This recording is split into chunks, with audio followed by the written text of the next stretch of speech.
Welcome to another unit, that is Unit 10 of Financial Accounting. In this unit, we will understand what are the adjustments we do in a trial balance. We will understand what are the various format of trading account. We will see the format of profit and loss account. We will also see the format of balance sheet. Before we go to this format of trading, profit and loss and balance sheet, we'll first see what are the adjustment in the trial balance we do.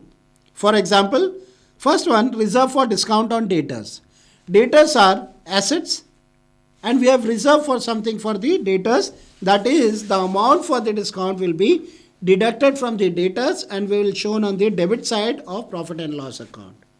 ऐसे ही reserve for discount on creditors, creditors हमें pay करना है, जिनसे हमने कर्ज लिया है, हमें उनका पे करना है. तो ऐसी चीज़ों के ट्रायल बैलेंस में एंट्री इस तरह से होगी कि यह अमाउंट जो डिस्काउंट वाला है वो डिडक्ट किया जाएगा क्रेडिटर्स में से और प्रॉफिट एंड लॉस में ये क्रेडिट की तरफ दिखाया जाएगा. सो अभी हमने देखा दो प्राइम एंट्रीज जो ट्रायल बैलेंस में दी जाती हैं, जैसे reserve for discount on debtors and the reserve for discount on creditors. Debtors assets होते हैं, क्रेडिटर्स हमारी लाइबिलिटी होती है. तो डेटर्स का जो हमारे पास रिजर्व रखा है वो हमारे लिए एसेट्स में से, that is profit and loss में डेबिट साइड में बताएंगे, और क्रेडिटर्स का प्रॉफिट एंड लॉस में क्रेडिट साइड में एंट्री बताएंगे. कुछ एंट्रीज इस तरह से होगी क्लोजिंग स्टॉक की, क्योंकि क्लोजिंग स्टॉक जो हमेशा वर्ष के आखिर में हमारे पास पता चलेगा, तो इसकी एंट्री कुछ ऐसे होगी. क्लोजिंग अकाउंट को डेबिट करेंगे और ट्रेडिंग अकाउंट को, trading and profit and loss account को हम डेबिट साइड में बताएंगे, आई मीन क्रेडिट करेंगे. स्टॉक, क्लोजिंग स्टॉक को हम डेबिट करते हैं. Will move further to see various entries of trading account. Trading account के अंदर दो हिस्से होते हैं, डेबिट साइड और क्रेडिट साइड. डेबिट साइड वो होते हैं जो सारे के सारे खर्चे होते हैं और क्रेडिट साइड में सारे इनकम्स नोट किए जाते हैं. अब ट्रेडिंग अकाउंट में वो सारी चीज़ें आती हैं जो फैक्ट्री से रिलेटेड हैं, जो ऑफिस से रिलेटेड है, वो चीज़ यहाँ पर नहीं रिकॉर्ड की जाती हैं.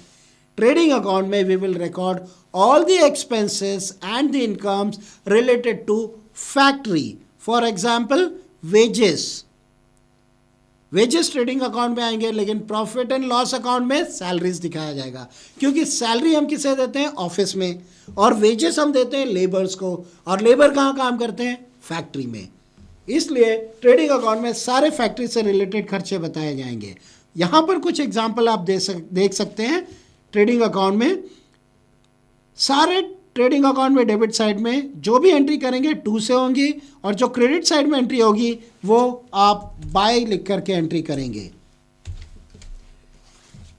फॉर एग्जाम्पल यहाँ पर 2 डॉक चार्जेस. डॉक चार्जेस यानी कि माल गोदाम पर आया है, आपके डॉक्स पर आया हुआ है, डॉक से आपको यहाँ तक लाना पड़ा, वो ट्रांसपोर्टेशन का खर्चा हुआ माल का, तो वो फैक्ट्री में आया रॉ मटेरियल, तो वो आप यहाँ पे डेबिट साइड में बता रहे हैं.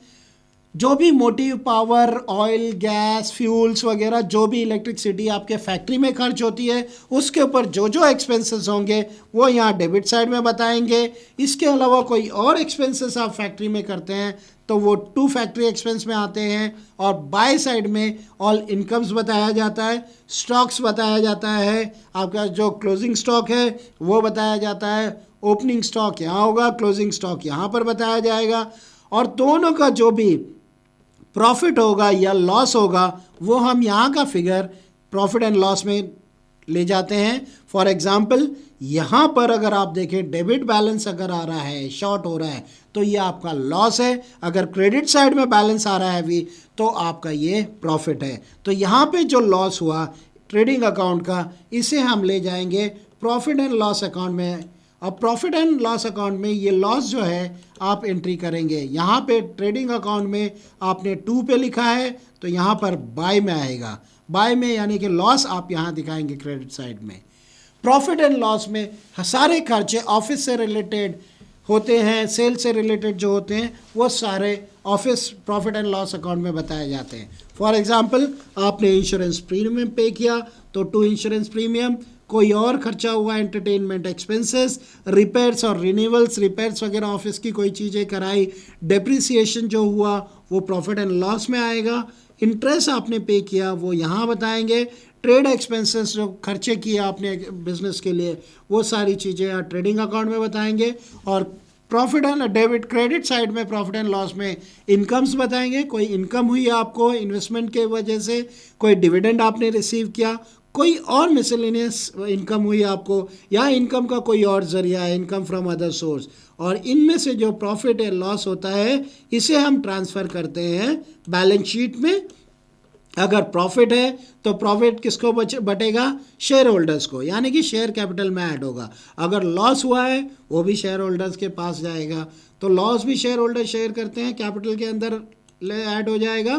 तो here you can see all liabilities which are your tensions और liabilities what you have to pay, asset is your मिल्कत, आपकी अपनी मिल्कत है, तो cash in hand, cash in bank, आपके डेटर्स, आपके लोन्स अगर किसी को दिया है, वो क्लोजिंग स्टॉक जो है वो आपका सब एसेट्स होता है, आपके पास इनकम है वो, और जो खर्चा है आपका लाइबिलिटीज़ है वो यहाँ मेंशन करते हैं, दैट इज सन्ड्री और trade creditors, bills payable, bank से ओवरड्राफ्ट लिया आपने, लोन लिया है, प्रोविडेंट फंड आपको एम्प्लॉयज़ के पे करने हैं, आपने किसी से लोन लिया है वो पे करने हैं, तो ये सारी चीज़ें आप लाइबिलिटीज साइड में बताते हैं, and that is how balance sheet look like which determines your profit and loss account or profit and loss for particular company can be denoted by balance sheet.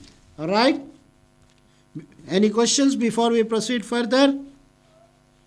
Okay, let's define what is profit and loss account. Profit and loss account is an account which talks about the profit and the expenses of all expenses related to office. Where do we show all expenses and the details related to factory?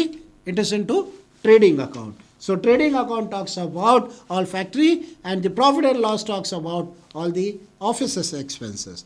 And what is a balance sheet? Balance sheet has a two side, that is asset side and the liability side. Assets are all our milkat and liabilities are all our tensions indirectly. It is nothing but that you have to pay today or tomorrow is your liability, and assets are all your own properties, building, goodwill, all these are your assets, and the liabilities example is loans that you need to pay.